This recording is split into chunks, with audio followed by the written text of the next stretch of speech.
wonderful, beautiful day to be here.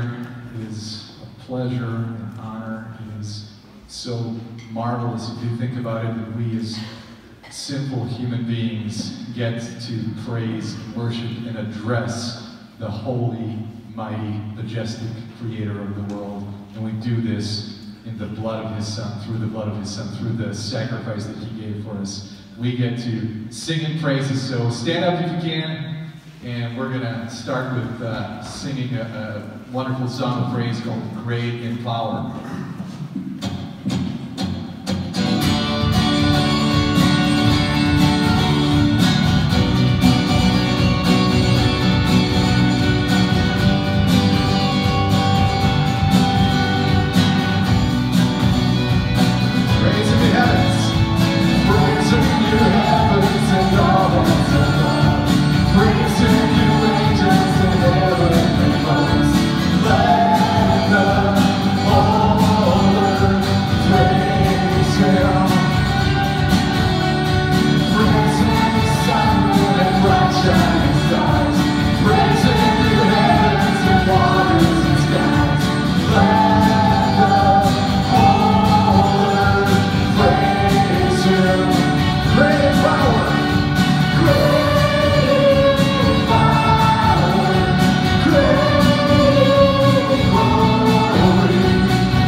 Ascended into heaven and seated at the right hand of the Father. And there's nothing better than to be in your presence.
safe beneath the shadow of your wings.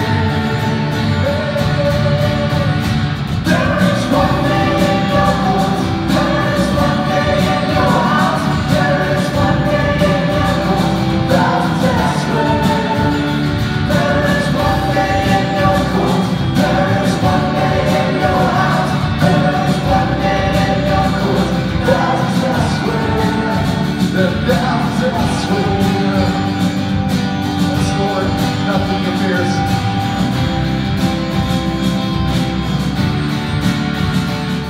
One thing I ask, that I would see, to see your beauty, to find you in the place your glory dwells. One thing I ask, that I would see, to see your beauty, to find you in the place your glory dwells. There is one day in your court, there is one day in your house, there is one day in your court, thousands elsewhere. There is one day in your court, there is one day in your house, there is one day in your court, thousands elsewhere. My heart flesh cry out, my heart and flesh cry out, to the living God. Your spirit's water to my soul. I taste and see, come once again to me. I will draw near to you. I will draw near to you. There is one day in your court, there is one day in your house, there is one day in your court, thousands elsewhere. There is one day in your court, there is one day in your house, there is one day in your court, thousands elsewhere. Yes, there is one day in your court, there is one day in your house, there is one day in your court, thousands elsewhere. There is one day in your court, there is one day in your house, there is one day in your court, thousands elsewhere, there are thousands elsewhere. Yes, Father, we've been praying at our revival prayer meetings. We've been praying for a revival. We've been praying that God's glory is displayed among His people, that God manifests Himself in our hearts and our minds, that we can see what it is that stands between us and God, that His fire burns everything that doesn't belong to Him. And this morning, we're going to sing a new song for our congregation. It's called Consuming Fire. If you know it, please sing along. If you don't, I'm sure you'll still enjoy it and eventually just fall in love with it, because it reflects the great God we serve. Turn my eyes away from looking at worthless things. Revive me in your ways. Fulfill your promise to your servant, that you made me feared. Take away my disgrace that I dread, for your ordinances are good. Behold, I long for your precepts. Receive me in your righteousness. There must be more than this. There must be more than this. Oh, breath of God, come breathe within. There must be more than this. Spirit of God, we wait for you. Fill us up, we pray. Fill us up, we pray. Consuming fire, fade into flame. A passion for your name. Spirit of God, fall in this place. Lord, have your way. Lord,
Lord, as we continue to seek after you, one of the things that the psalmist says is to sing unto you a new song. And Lord, sometimes new songs are not comfortable because we don't know how they go, we don't know how the music goes, we don't know how the lyrics go. But Lord, we sing unto you a new song, and we learn a new song. And God, we've been praying for that all-consuming fire, for you to have your way in our lives. And what's the point of an all-consuming fire, but it burns up the junk that's not supposed to be there. The stuff that we get stuck doing, the stuff that eats at us, the stuff that overwhelms us. God, there's times in our lives where little weeds of bitterness grow. A little bit of anger here, or animosity. Lord, we're discouraged. We're depressed. Lord, as we sing, have your way, all-consuming fire. God, I pray that we would not hold back, that we would open our hearts to you, to your Spirit. We praise you in your precious and holy name. Amen. We had started a while back with doing some interviews, and we'd only done Alex so far. And we wanted to do a few more. And Ruth and I talked about this, and she said, I really have a story I really need to share. And so I have my notepad here. I wrote down a few questions for her, and she's a little nervous, but we want to make sure that it gets recorded so that she can share that with others also. But God really brought you through a lot, didn't he? Yeah. It's amazing. Well, we're going to start at some of the basics today. Excuse me. Probably the first question I have for you, Ruth, is how long ago, or you don't have to tell me how long, but when did you trust Christ as your Lord and Savior? The first that I really remember is my parents parents took me and their friends and my friends to revival service on the lake. Okay. And I was only about 5, but it was so cute because my girlfriend and I went out not knowing that we were going up together. Okay. And we ended at the aisle, and we both accepted Christ at that time.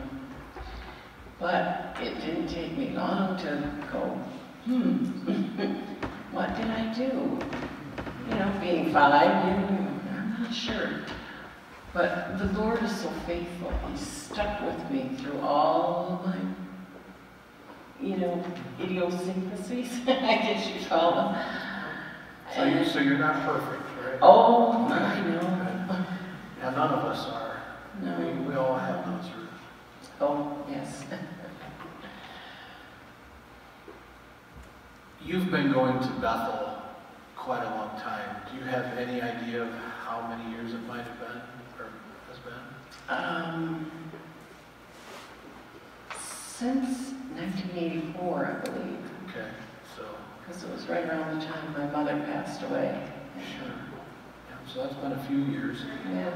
34 years, Ashley got it already. You got it, unfortunately. So. A mathematician over there. So, 34 years, that's even a few more years than some of you out there. So, well, in all those years, I'm sure you've been through some ups and downs, but Oh, yes. yeah, but recently, you really went through quite a lot, and I don't think we all know how desperate of a situation that Ruth was in. Ruth didn't even know. Yeah, and it was more of the doctors that let you know about that. So I guess my first question that we talked about is, why are you going to share your story today? To honor Christ really is the main reason, but to let others know that no matter what situation you're in, God is there. He will not fail you.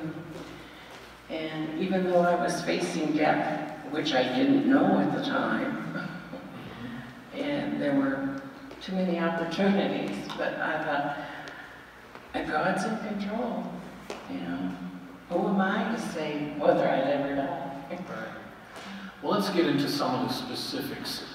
How did this whole thing start with you?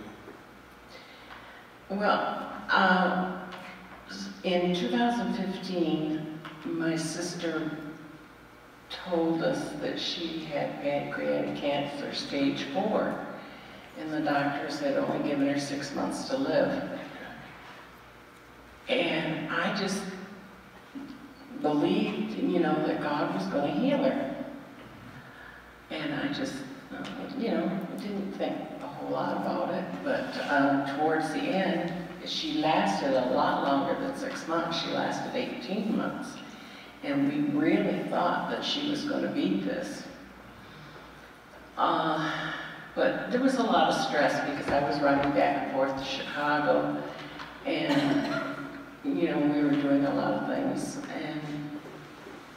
and just all of a sudden my body started giving out, and I didn't know what was the stress because it happened right after her funeral. I started hemorrhaging, and I thought, this is not right.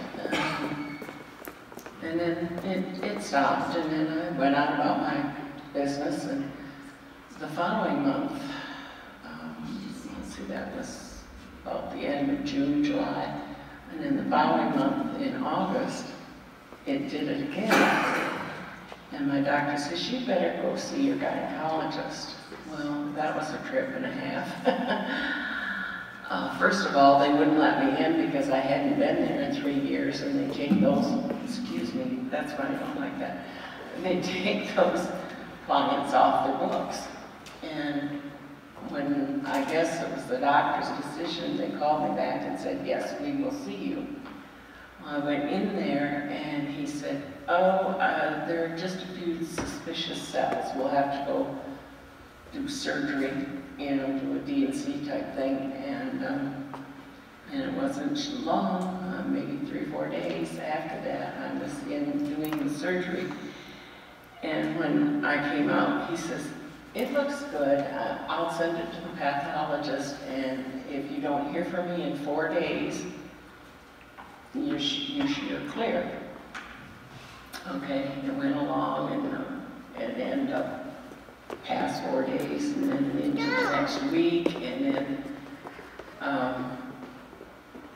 finally he called the end of that week, I believe it was, and he said, "Those suspicious cells are cancer, and I want you to go to Dr. Hannah in Henry Ford." And I'm going, I went from suspicious cells to cancer.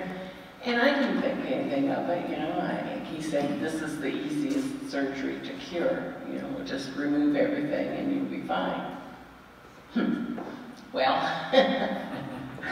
okay.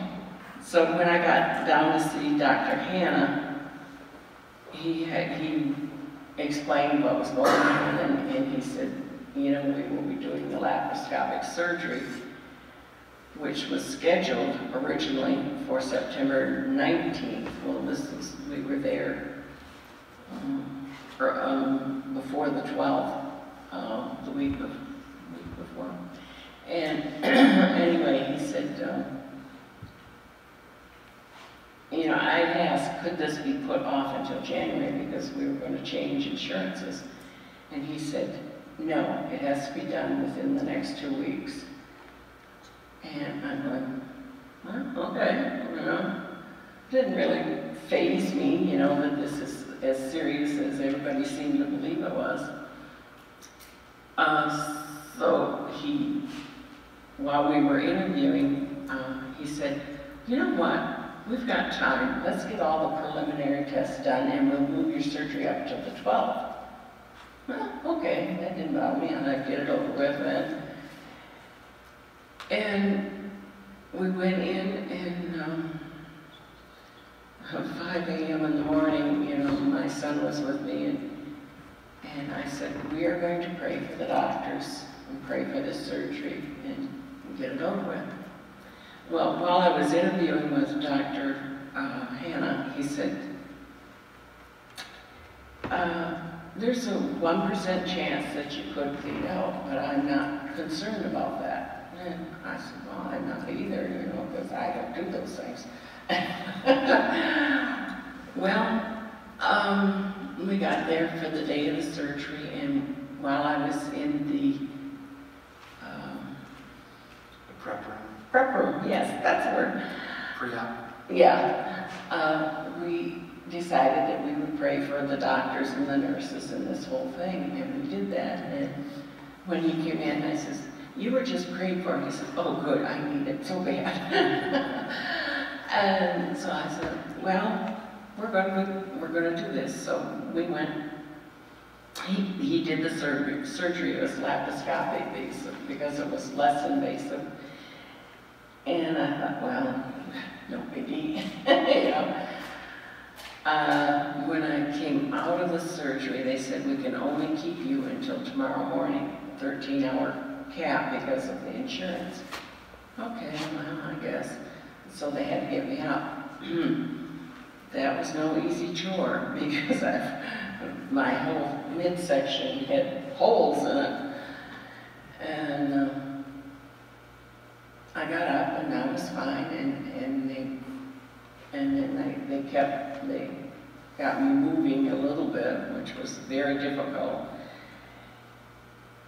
And then through the night, they just checked on me and everything, and I felt fine. I was tired. But when they got me up to send me home in the morning, I'm thinking, I'm not ready for this. I can hardly stand, let alone walk.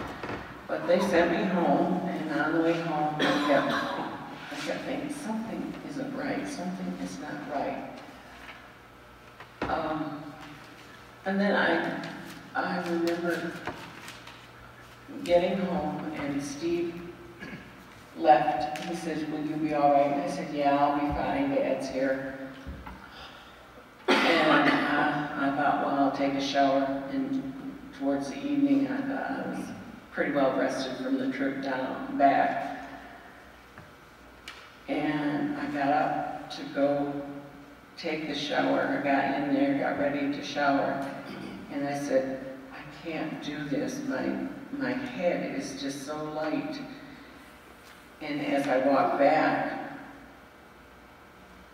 or as I made my way back to the bathroom, or back to the bedroom, all of a sudden I got this horrible electrical light flashing, and I thought, I'm going down.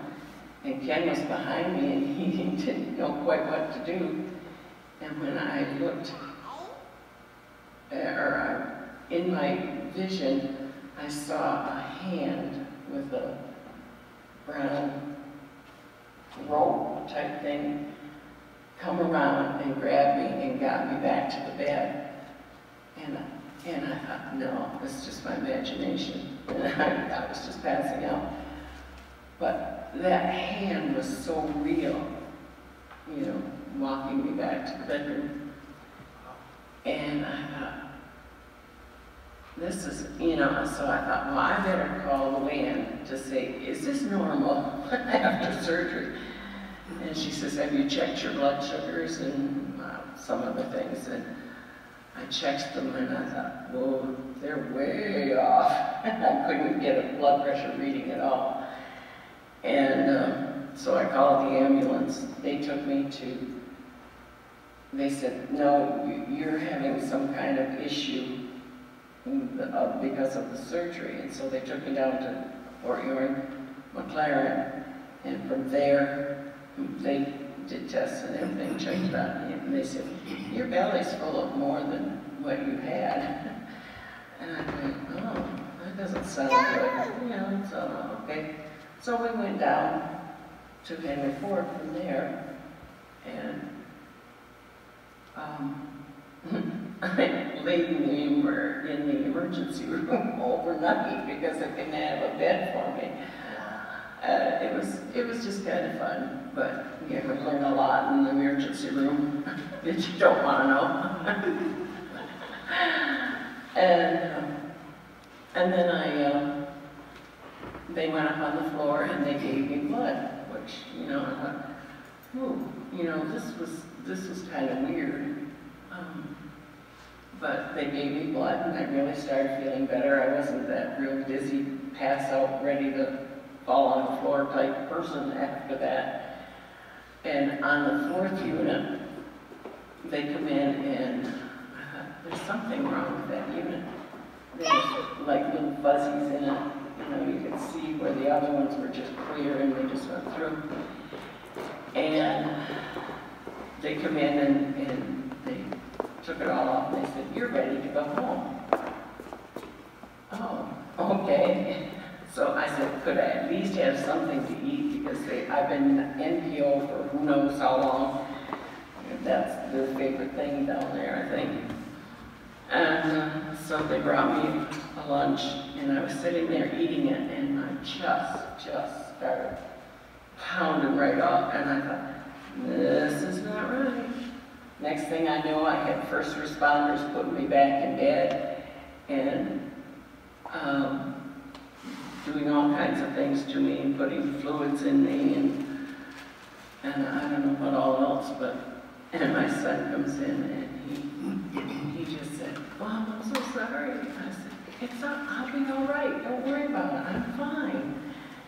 Not realizing that this is gone from just a minor, well, not a minor, but a kind of a routine surgery to whoa, this lady is not going home.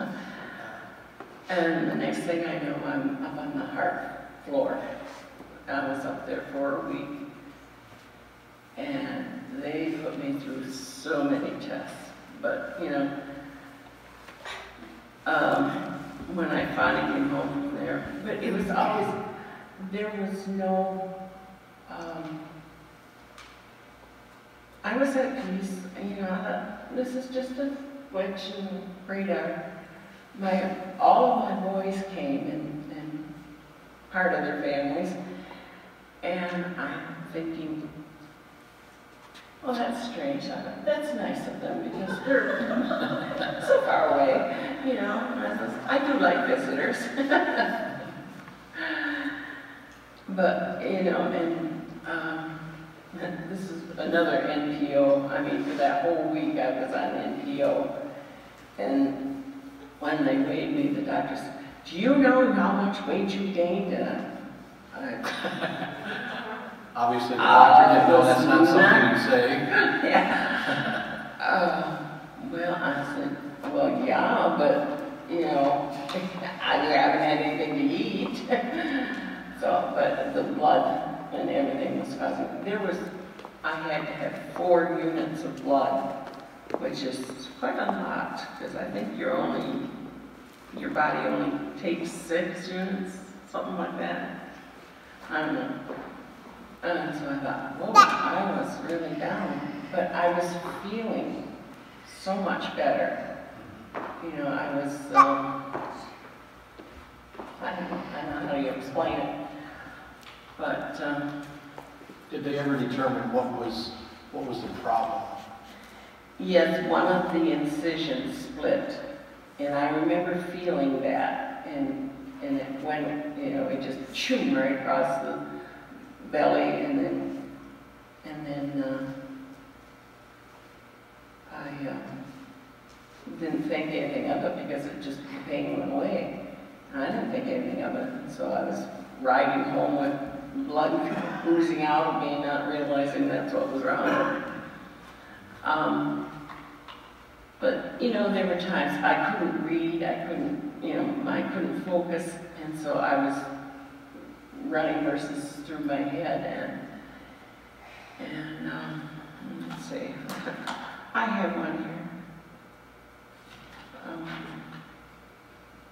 Bless the Lord, O my soul, and all that is within me. Bless his holy name. And, you know, it was just, that's why when I was told, you know, you almost died, and I'm thinking, I didn't take the opportunity. I had 3 opportunities that I could just go, but I just didn't take them. And that's what amazes me. The Lord has something for me to do. I don't know what. Maybe clean your office. I don't know. But, Have you seen my office? should have said it before I got there. But, yeah, it just, and you know, it just didn't dawn on me that was a possibility. And so I just went along like Pollyanna way. I think one of the good things that happens, Ruth, is that when we go through struggles and trials, and I've talked to many people about this, is that we might even be a little fearful, we might be a little concerned, but there's a peace that he gives us in the midst of the storm. If you remember, Jesus is on the boat out there on the lake, and the storm comes up, and his disciples are all upset. And in the midst of that storm, Jesus simply speaks, and everything calms. And when I visited you down there, Ruth, I wasn't sure I would ever see you again after that. Yeah, sorry, I didn't mean to scare you. But, you know, the family knew the gravity of the situation. And I think part of going through trials and struggles is keeping our eyes on it so that you can, in the midst of it, be quoting in your head things like, bless the Lord, O my soul, and all that is within me, bless his holy name.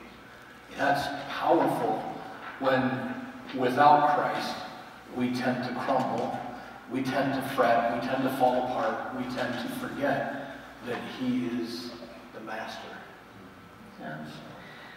Yeah, and it just, when I went back, into my journal and seeing all that went on, I'm thinking, wow, you know, God's got to have a purpose for me.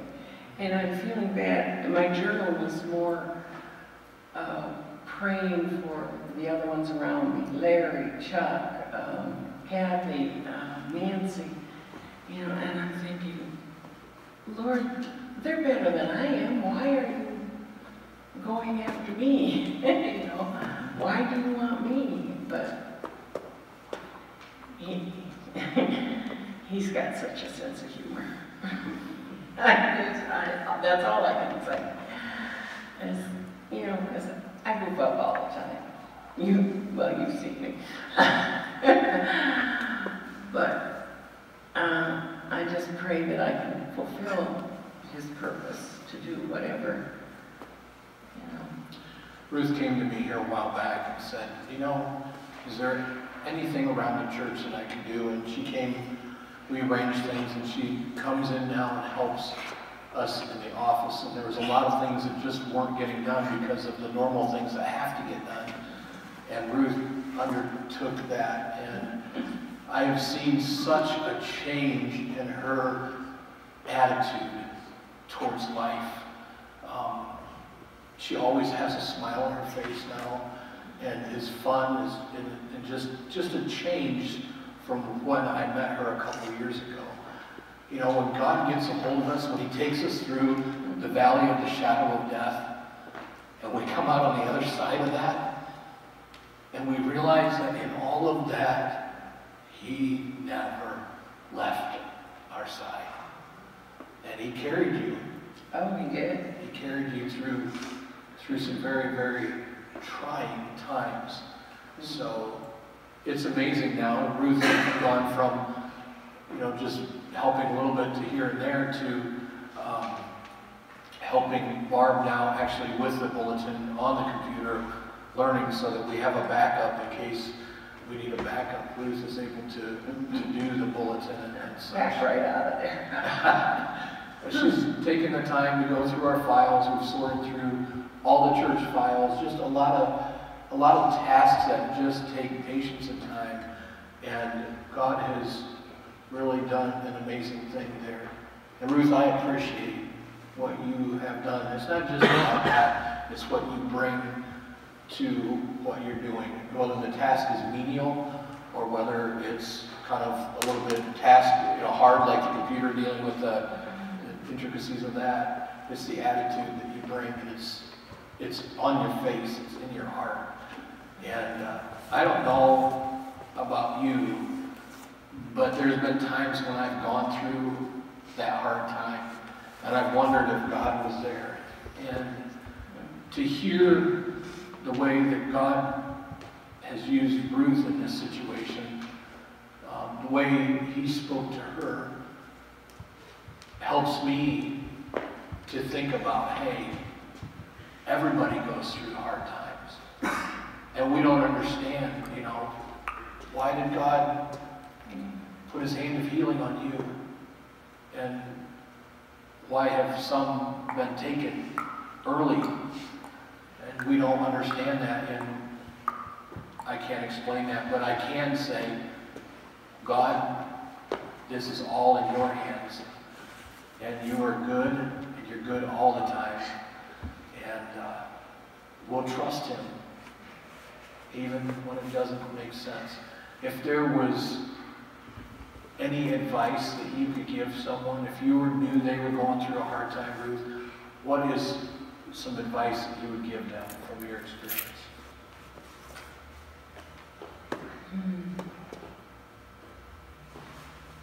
I know I'm thinking because I felt peace through the whole thing, you know, and it was just automatically a trust. I knew he was there. Even though I had to do these things, go through these things, and I can remember sitting there one time in the bed, and one of the male nurses came in, cute little guy,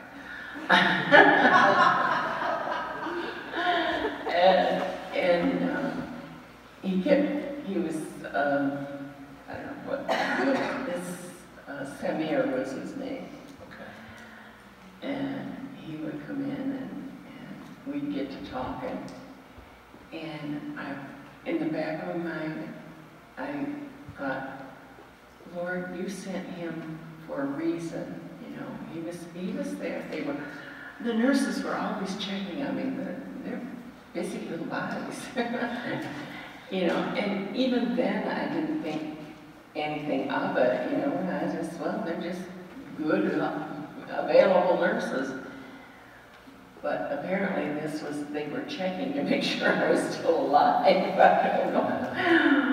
But he was so cute, and he had a day off the day before I left, and he come in and he says, I want to tell you how much I appreciate you. You are one of my best patients. And I went, well, I gave you all kinds of grief. But he was just really, you know, apparently I made an impression on him, I don't know. But, what would I tell other people? Tough.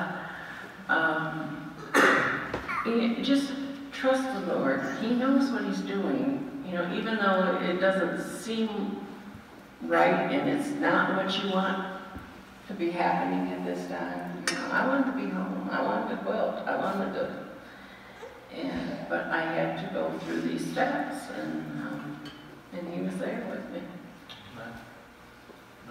So I don't know if I answered the question or not. We appreciate you being willing to come up here and be open about what you've been through. I want to encourage you, if you're struggling or, you know, if you're dealing with some stuff, if you want someone to just pray with you, to give you a hug, I know Ruth would be glad to. And she is our sister in Christ, and as part of the body here at Bethel, this is a story that she really wanted to tell and wanted for you to hear God's grace in her life. So, thank you, Ruth, so much. God is just really more than just something we learn about. God is more than somebody that we come to praise here on Sundays, but he is with us all the time. And I think the one thing that we have to remember is that even before any of this happened to Ruth, God knew it was coming. So the junk that you've been through was not a surprise to God, isn't a surprise to God, and he already has a plan to walk you through that deep valley and to carry you through the days where you can't even manage to walk yourself. Would you stand as we close and sing, Turn Your Eyes Upon Jesus?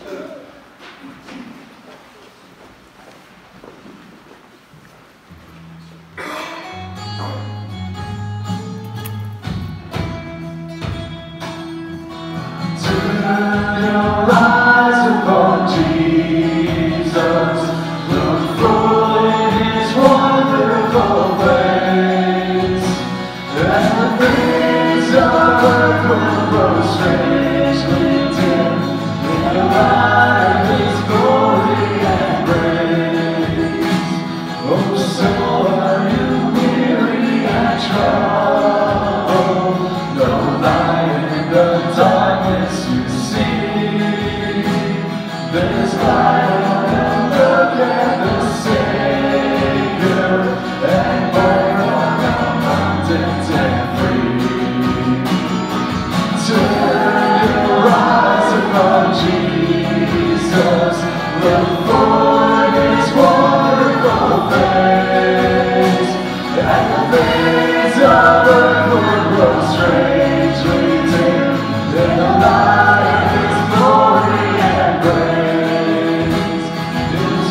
shall not fail you, he promised.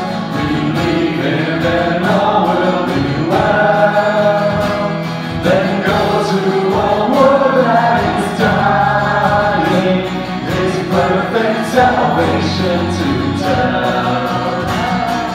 Turn your eyes upon Jesus, look for his wonderful face, and the things of earth will grow strange.